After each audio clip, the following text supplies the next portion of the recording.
A atividade solar afeta e muito aos seres humanos. Na parte 3, comentei com vocês os cuidados práticos a serem tomados diante de uma tempestade solar. E contei-lhes sobre o evento Carrington de 1859, quando ocorreu uma imensa tempestade solar que espalhou auroras por grande parte do planeta durante semanas e queimou a tecnologia da época. Muito medo tem sido espalhado na internet a esse respeito. É como se fosse certo um grande evento próximo. Segundo estimativas científicas atuais, nós temos 20% de possibilidade de passar por algo similar nesses próximos anos. Eu terminei a parte 3 dizendo para vocês que precisamos estar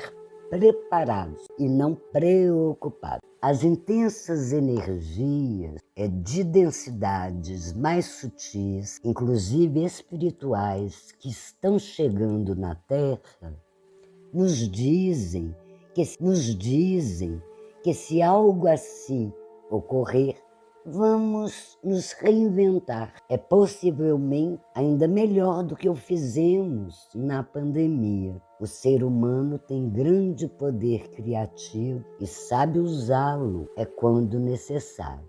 O número das explosões solares de classe X, as mais poderosas, estão aumentando, de acordo com Space.com.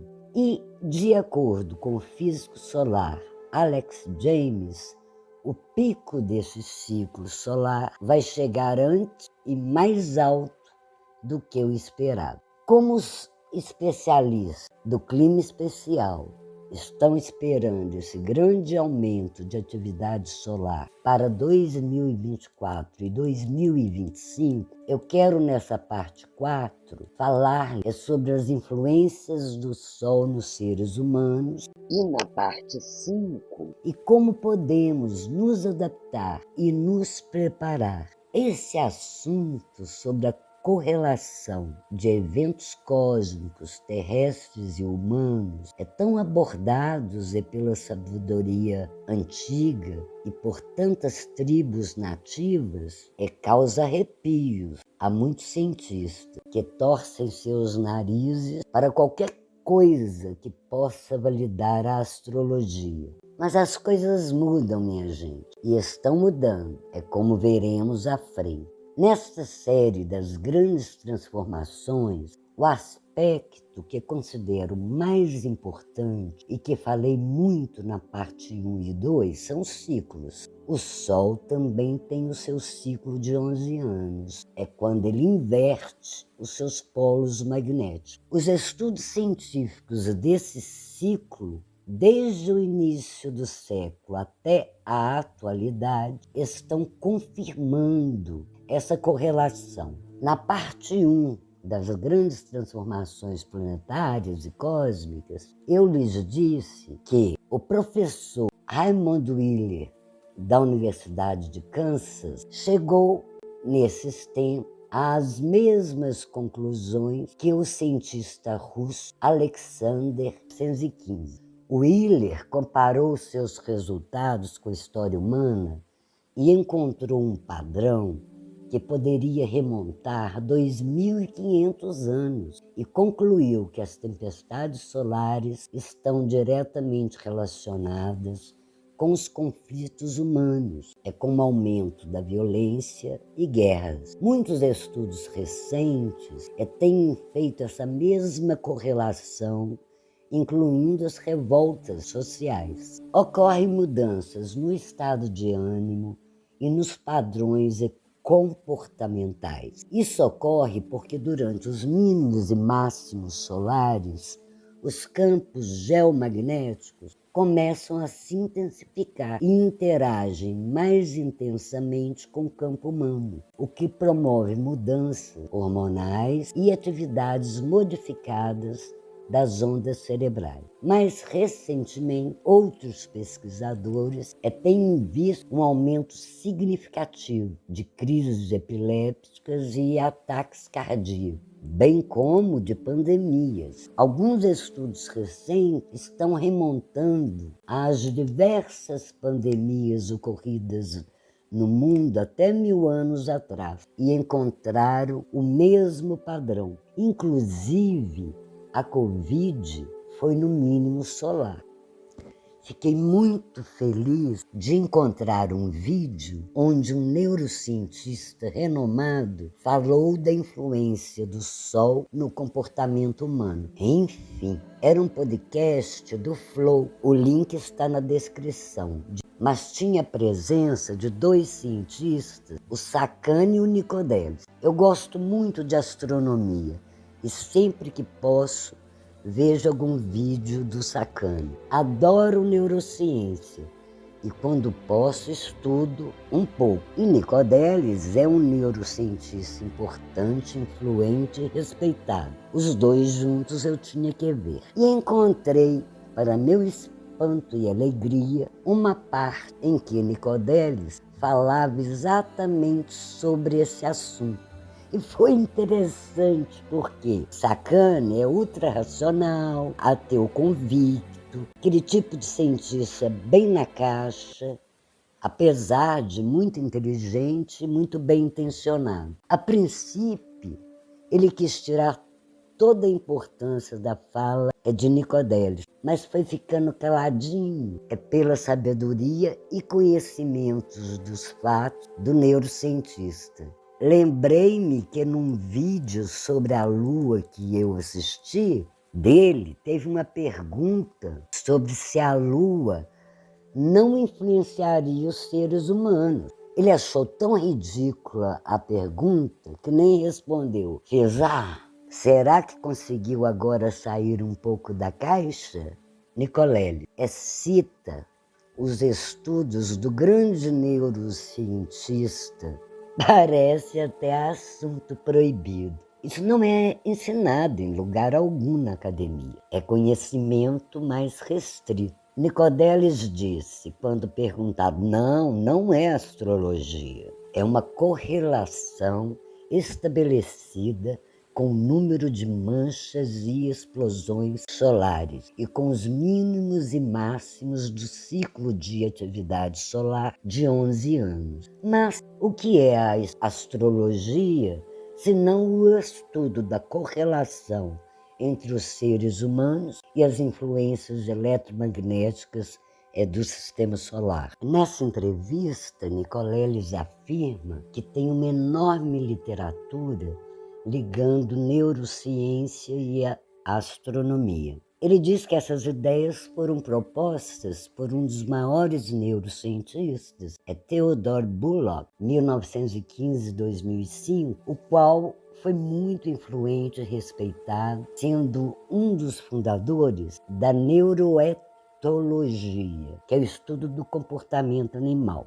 Porém, como vimos no ano de seu nascimento, 1915, um cientista russo já tinha apresentado as suas pesquisas a respeito. Essas ideias iniciais de Bullock não foram consideradas a princípio, porém agora a quantidade de estudos que correlacionam tempestades solares com o comportamento humano não podem mais ser ignoradas. Segundo Nicolelis, mesmo que não se consiga explicar perfeitamente, o fato é que a correlação é muito impressionante.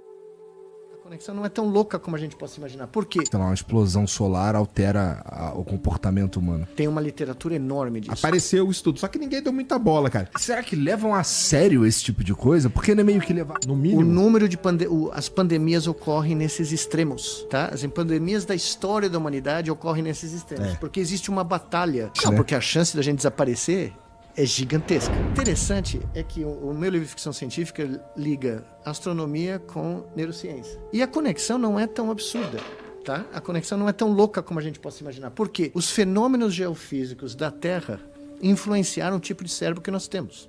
Sim. O campo magnético da Terra está embutido aqui. tá? As mesmas frequências de oscilação na atmosfera da Terra são as frequências do EEG humano. E tem neurocientistas que propõem que houve literalmente uma imposição dessas frequências pelo que acontecia cada vez que tinha descargas eletromagnéticas na atmosfera. Essas descargas influenciaram como a matéria orgânica se organizou, como ela se desenvolveu. Essa ideia foi proposta por um dos maiores neurocientistas comparativos eu conheci no final da vida dele, o Ted Bullock, e ninguém deu a menor bola, todo mundo achou que o cara era maluco. E mais recentemente os caras estão vendo que quando tem tempestades solares, ejeções de matéria eletromagnética do Sol, altera o comportamento humano na Terra. Tá? Então você tem maiores índices de crise epilética, ataques cardíacos, maiores fenômenos de revoltas sociais, guerras, convulsões, todas relacionadas com a atividade solar. Tá? Então os caras começaram a achar essas correlações e ninguém consegue explicar direito o que está acontecendo. A gente é muito frágil, né, Nós cara? estamos ligados ao planeta. Essa que é a beleza da história. As nossas mentes e a nossa vida tem um cordão umbilical com o planeta. E é um cordão umbilical eletromagnético, tá?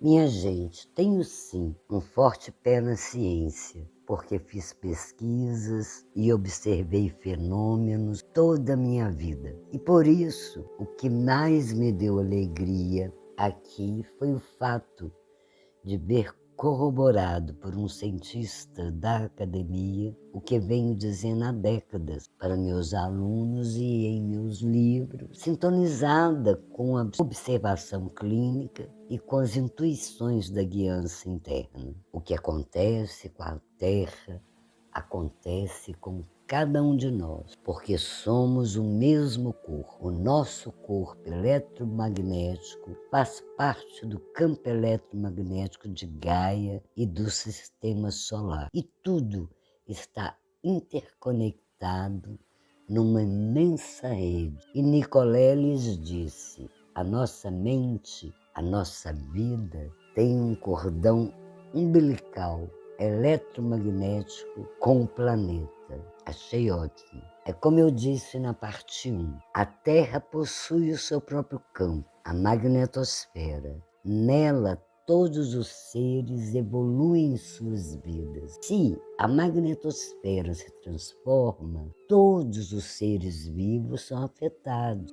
A Terra está inserida numa imensa rede de energia que a influencia poderosamente, conforme os ritmos zodiacais e a incidência maior ou menor de correntes de força magnética que vêm em sua direção, como, por exemplo, as atuais erupções solares. É como disse o astrofísico Alexei Dmitriev, da Academia de Ciências da Rússia, que eu respeito muito, o Sol está agora passando por uma transformação sem precedentes, profunda e fundamental, que reflete a metamorfose em curso da humanidade. E eu acredito nisso. Na parte 5, vamos aprofundar essas interconexões e indicar o que poderemos fazer para adaptarmos mais nosso corpo e mente a tanta energia solar. Uma vez que